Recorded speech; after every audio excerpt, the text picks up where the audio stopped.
Hi friends, তোমরা কেমন আছো?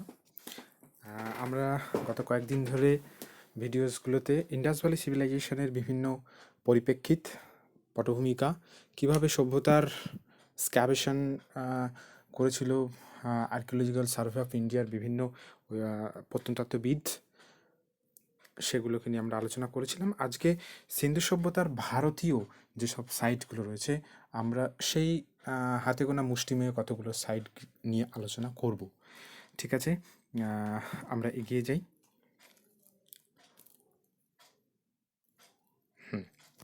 আমরা সর্বপ্রথম সুরকোটটা নিয়ে আলোচনা করব। এই সুরকোটটা গুজরাটে অবস্থিত। আজ মোটামুটি আমরা গুজরাটের আশেপাশের অঞ্চল বা রাজস্থানের কিছু অংশ নিয়ে সম্পূর্ণ স্লাইডটা বা সম্পূর্ণ ভিডিওটা সকলের সামনে আলোচনার আলোকে আনবো। ঠিক আছে, সুরকোটটা তো গুজরাটে অবস্থিত, আমরা সকলেই অবগত। যেটা মোস্ট প্রবাবলি যতটুকু জানি যে গার্গার রিভারের উপর কেন্দ্র করে এই জিনিসটা বা এই সাইটটা গড়ে উঠেছে। এর ইয়ার অফ ডিসকভারি 1964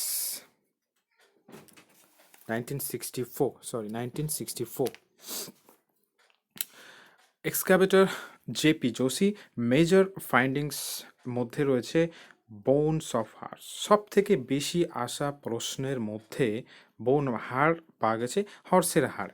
তার সঙ্গে পজ বারিয়ালের পদ্ধতি এখানে রয়েছে। আরেকটা জিনিস কি, এটা অবশ্যই পোর্ট সিটি, এবং এই পোর্ট সিটির একটা খামিয়া হচ্ছে এই পোর্ট সিটিটার কোনো ডকইয়ার্ড নেই। এবং প্রশ্নে দিয়ে দিল যে পোর্ট সিটির মধ্যে কোনটার ডকইয়ার্ড নেই, লোথাল দিয়ে দিল, সুরকোটটা দিয়ে দিল, আল্লাহ দিয়ে দিল। তখন কিন্তু আমাদের মনে রাখতে হবে যে সুরকোটটা একমাত্র, সেখানে কিন্তু আমাদের সেখানে ডকইয়ার্ডের কোনো ব্যবস্থা নেই। চলো, আচ্ছা, একটা জিনিস কি, আমরা এই সুরকোটটার সাথে কিভাবে মনে রাখবো যে ঘোড়ার হাড়ের সম্পর্ক রয়েছে? মনে রাখবে সুরের সাথে কার মিল আছে? খুর, ঘোড়ার খুর। এইটা জাস্ট মনে রাখবে, এই ট্রিকটা মনে রাখবে। দেখবে সুর ইজ ইকাল টু খুর। খুর মানে কি? ঘোড়ার খুর পাওয়া গেছে ওখানে। ওকে, আচ্ছা, পরবর্তীকালে যাওয়া যাক। পরবর্তীতে আমরা সব থেকে বেশি বহুল চর্চিত যেটা কিন্তু রয়েছে, সেই সাইটটা আমরা দেখব এবার। লোথাল। লোথালটা কিন্তু এখনও কিন্তু দেখা যায়, এখনও কিন্তু সেই জায়গাটার অস্তিত্ব রয়েছে গুজরাটে। সেটা কিন্তু পরিবর্তন হয়নি। আজকাল বিভিন্ন আমাদের দেশে বিভিন্ন ঐতিহাসিক স্থানগুলোর কিন্তু নামাঙ্কিত হচ্ছে একটা অন্য আঙ্গিকে। ফলে কি হয় যে এই পুরনো স্মৃতির মধ্যে যে একটা একটা একটা একটা স্নিগ্ধতা, একটা অনেক ঐতিহাসিক ভাবাবেগ জড়িয়ে রয়েছে, সেই ভাবাবেগ কিন্তু আর নতুন নামকরণে থাকে না। এখন যদি আমরা তাজমহল ভেঙে নতুন করে তাজমহল করি, হ্যাঁ, বা ভিক্টোরিয়া মেমোরিয়ালকে ভেঙে দিয়ে আবার নতুন করে তার স্থাপনা করি, সেই তাৎপর্যতা কিন্তু থাকে না। সুতরাং আজও যদি গুজরাটের লোথালে যাওয়া যায়, সেই ড্রেনেজ, সেই পোর্ট, কিন্তু আমরা সেই ভগ্নাবশেষ কিন্তু আজও আমাদের সেই পুরনো ঐতিহাসিক যে বাস্তুতন্ত্র, সেই পুরনো ঐতিহাসিক পটভূমিকা, সেটা কিন্তু আজও কিন্তু আমাদের উদ্বেলিত করবে যে একটা এত 4-5 হাজার বছর পূর্বে একটা সভ্যতা এইভাবে এত সুন্দর পরিকাঠামোর আঙ্গিকে কিন্তু গড়ে উঠেছিল, সেটা কিন্তু আমাদের একেবারে হতচকিত করবে। সুতরাং আসা যাক লোথালে। এটা ম্যানচেস্টার অফ টাউন বলা হয়, অবশ্যই গুজরাটে অবস্থিত। নদীর তীরে ভাগবা, এটা কিন্তু প্রশ্নে দিয়ে দেয় কোনটা কোন নদীর তীরে, ম্যাচিং করো। সেক্ষেত্রে এটা আমাদের খুব ভালো লাগবে এটা জানা থাকলে। Discovery of 1957, excavator S R Rao and major.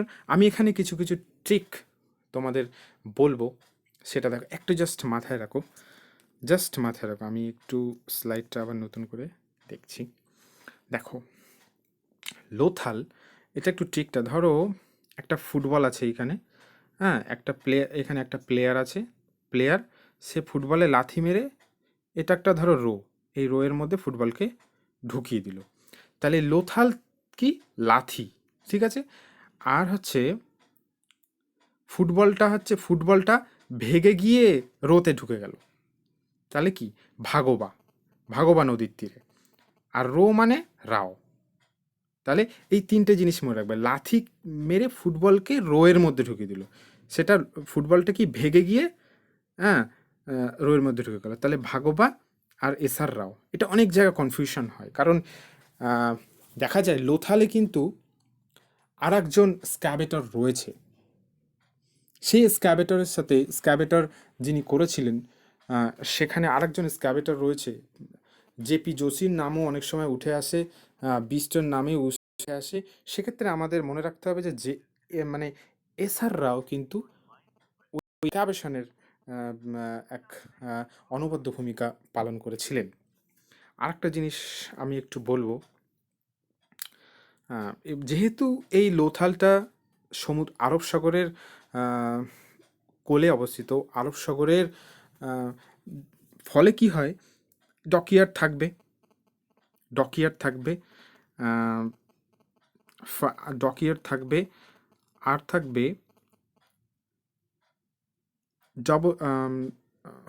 Sorry sorry terracotta model of ship. আমি এখানে পেনটা ইউজ করতে পারছি না, sorry. Terracotta model of ship. আর রয়েছে কানিং ফক্স। কানিং ফক্সটার এই জিনিসটা একটু তোমাদের জানা দরকার, যে এখানে এক ধরনের পেইন্টেড জার পাওয়া গেছে। সেই পেইন্টেড জারের উপরে একটা ফক্স আর একটা কিন্তু সচিত্র পাওয়া গেছে। এটা কিন্তু পরীক্ষায় একেবারে দেয় একটা, বিশেষ করে ইউপিএসসি বা একটু হায়ার সিডিএস এক্সামগুলোতে কিন্তু এই ধরনের প্রশ্ন একটু থাকে। এবারে এই জিনিসটা আমরা কিভাবে মনে রাখবো? মনে রাখবে যে, হ্যাঁ, কিছু নাবিক শিপ থেকে নেমে গিয়ে তাদের খিদে পেয়েছে। এবার তারা কি করছে? কিছু শিকার করবে। তারা কি করছে? একটা ধূর্ত ফক্স এবং একটা ধূর্ত ফক্স এবং একটা বার্ডকে শিকার করবে। এবং শিকার করে কি করবে? তারা তো সেখানে গিয়ে আগুনে পোড়াবে তাদের। আগুনে পোড়ানোর জন্য কি করলো? একটা অল্টার বানালো। জাস্ট তোমরা রিদমটা মনে রাখার জন্য আমি গল্পটা বলছি। তারা একটা অল্টার বানালো, ঠিক আছে, ফায়ার অল্টার বানালো। তাহলে এখানে ফায়ার অল্টার রয়েছে। আর আমি যেটা বললাম যে ডকইয়ার্ডে দুটো নাবিক, তাহলে ডকইয়ার্ডটা মনে আছে। আর একটা আছে কি, শিপ, কানিং ফক্স, তাহলে পেয়ে গেলাম। আর একটা বার্ড পেয়ে গেলাম, ঠিক আছে। তাহলে তারা কি করছে? এবারে কি করলো? এবারে যাতে আগুনটা বেশি করে জ্বলে, যাতে জ্বলে, এই ফায়ার অল্টারে আগুনটা বেশি করে যাতে জ্বলে, তার জন্য কি ওরা কুঁড়ো, রাইসের যে হাঁক সেটা দিয়ে, হ্যাঁ, আগুনটাকে বেশি জ্বালিয়ে রাখার চেষ্টা করছে। এবং সময়টাকে অতিবাহিত করার জন্য তারা পাশে বসে কি করছে? হ্যাঁ, দাবা খেলছে, ঠিক আছে। তাহলে এই যে গল্পটার সাথে সাথে আমরা কিন্তু পুরোটাই এর কি এক্সক্যাভেশন হয়ে পাওয়া গেছে সেগুলো কিন্তু আমরা নখদর্পণে আনতে পারি। তাহলে ডকইয়ার্ড পাওয়া গেছে, সরি ডকইয়ার্ড পাওয়া গেছে, রাইসাক্স পাওয়া গেছে, ফায়ার অল্টারের গল্প বললাম, আর টেরাকোটা মডেল অফ শিপ পাওয়া গেছে, কারণ ওরা শিপ থেকে এসে ডকইয়ার্ডে বসে ফায়ার অল্টার করছিল। তাহলে শিপ পাওয়া গেছে, তারা পাশে বসে গেম খেলছিল, চেস গেম খেলছিল। আর তারা কি শিকার করছিল? একটা ফক্সকে শিকার করছিল, ফক্স অ্যান্ড বার্ড। ওকে, আরও কিছু ছোট ছোট জিনিস আমি বলি, যেটা একটু তোমরা দেখবে যে হর্সের একটা টেরাকোটা মডেল তো আমি বললামই, লোথালে টেরাকোটা মডেল পাওয়া গেছে। ডবল ব্যারিয়ালে যে একটা দুটো কবর, একই কবরের দুজনকে পাওয়া গেছে, সেটা হচ্ছে পুরুষ ও মহিলা। আরেকটা জিনিস এর সঙ্গে কিন্তু গুলিয়ে ফেলবে না, যে বারজাহাম, যেটা অবশ্যই মোটামুটি তোমার অবস্থিত কাশ্মীরে, বারজাহামে কিন্তু, হ্যাঁ, দুটো দুটো একটা কবরের মধ্যে একটা মানুষ, একটা মাস্টার আর একটা ডগকে কিন্তু পাওয়া গেছে। তাহলে এটা কিন্তু অনেক ধরনের ডবল ব্যারিয়াল। কিন্তু লোথালে যেটা আছে, বারজাহামটা এইখানে অবস্থিত। বারজাহাম এই লোথালে পাওয়া গেছে যে একজন একজন পুরুষ প্লাস একজন মহিলা, আর এখানে পাওয়া গেছে একটা কুকুর আর তার মাস্টারের কবর। ঠিক আছে। আর আমি তোমাদের পেইন্টেড জারের কথা বললাম, ডাবল বারিয়েবের কথা বললাম, চেসের কথা বললাম, আর একটা টাইডাল পোর্ট। আর এর কিভাবে কি ওয়ার্ডসগুলো মনে রাখবে, এস আর রাও, ভাগোবা, হ্যাঁ, এটা কিন্তু তোমরা একটু ভিডিওর পরে অনুধাবন করবে। আচ্ছা, ভিডিওর মাঝখানে আমি একটু তোমাদের বলতে চাই যে আমার এই নতুন উদ্যোগ বা আমার এই পড়াশোনার বা আমার বাচনভঙ্গি বা পদ্ধতিগত কোনো যদি ত্রুটি থাকে, আমি অবশ্যই তোমাদের কাছে ক্ষমাপ্রার্থী। এবং তোমাদের উপদেশ, তোমরা যে আরও কিভাবে জিনিসটা এগিয়ে নিয়ে যাওয়া যে ইনিশিয়েটিভটি, তোমরা তার অ্যাডভাইস আমাকে দেবে। ওকে, চলো। আচ্ছা, এবার রংপুরটাকে নিয়ে আমরা আলোচনা করব। রংপুর অবস্থিত এইখানে, গুজরাটে অবশ্যই, গুজরাটের আরব সাগরের একেবারে বক্ষে।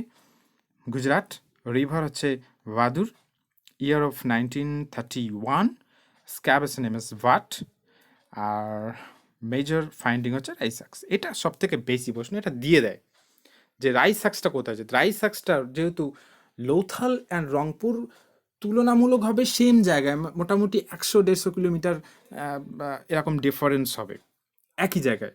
ঠিক আছে, তাই জন্য এখানেও রাইসাক্স কম বেশি একই জায়গাতে ওখানে পাওয়া যায়। এবারে রংপুরের সঙ্গে আমি কিভাবে এম এস ভাটের একটা লিঙ্কিং সূত্র অঙ্কন করব। দেখো, আমরা যেরকম পোলাও ভাত খাই, পোলাওটা কিন্তু আমরা গ্রামে অনেক সময় কি বলি, রং ভাত, তাই তো? তাহলে এই রং আর এই ভাত, রং ভাত, তাহলে রঙের সাথে ভাত। ঠিক আছে, ক্লিয়ার। আর ভাত মানেই এখানে ভাত, ভাদু, ভাদু নদীর তীরে অবস্থিত এইখানে রংপুর। ঠিক আছে, পরবর্তীকালে আর কি আছে দেখা যাক। আচ্ছা, ধোলাবিরা, আমি ধোলাবিরা সম্বন্ধে তোমাদের আগের ক্লাসেও ধোলাবিরার কিছু জিনিস আমি বলেছি।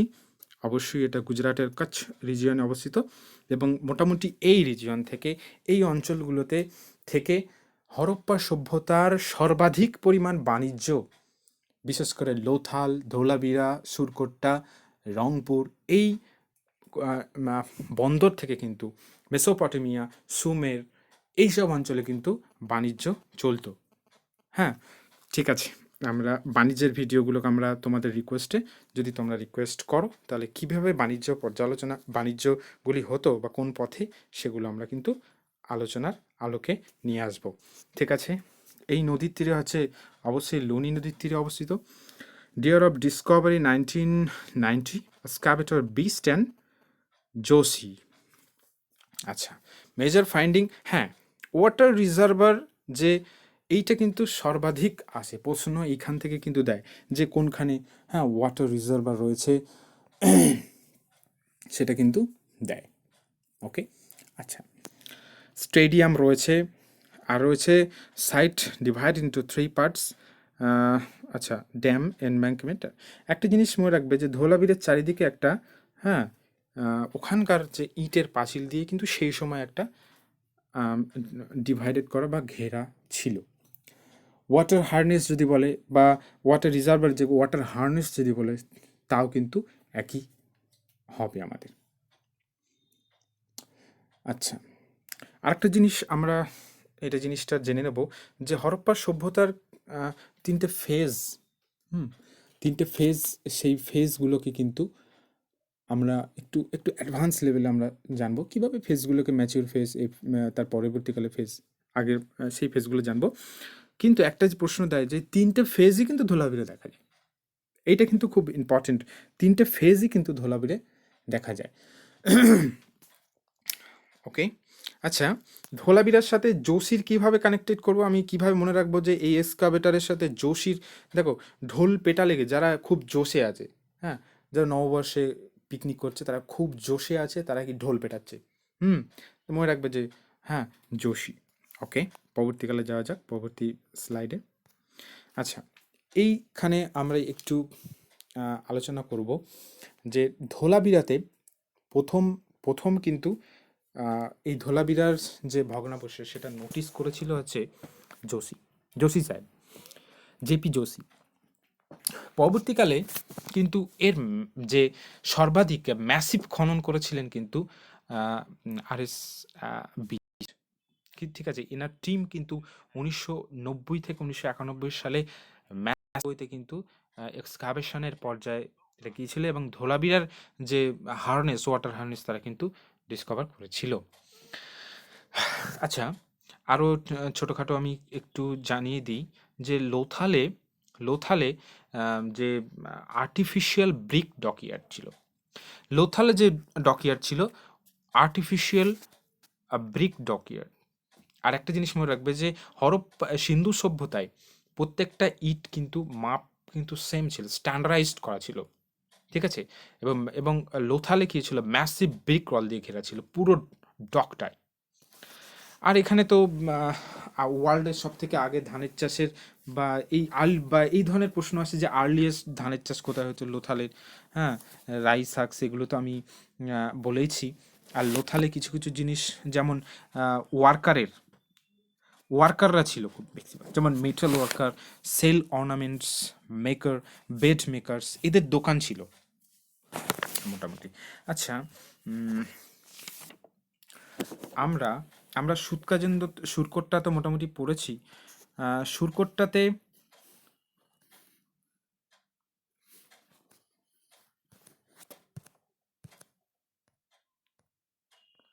রংপুর, ধোলাবিরা, সুরকোটটা সুরকোটটাতে কিন্তু পোর্ট সিটি, এটা একটা পোর্ট সিটি, আমি বলেছি হয়তো। সুরকোটটা হচ্ছে একটা পোর্ট সিটি।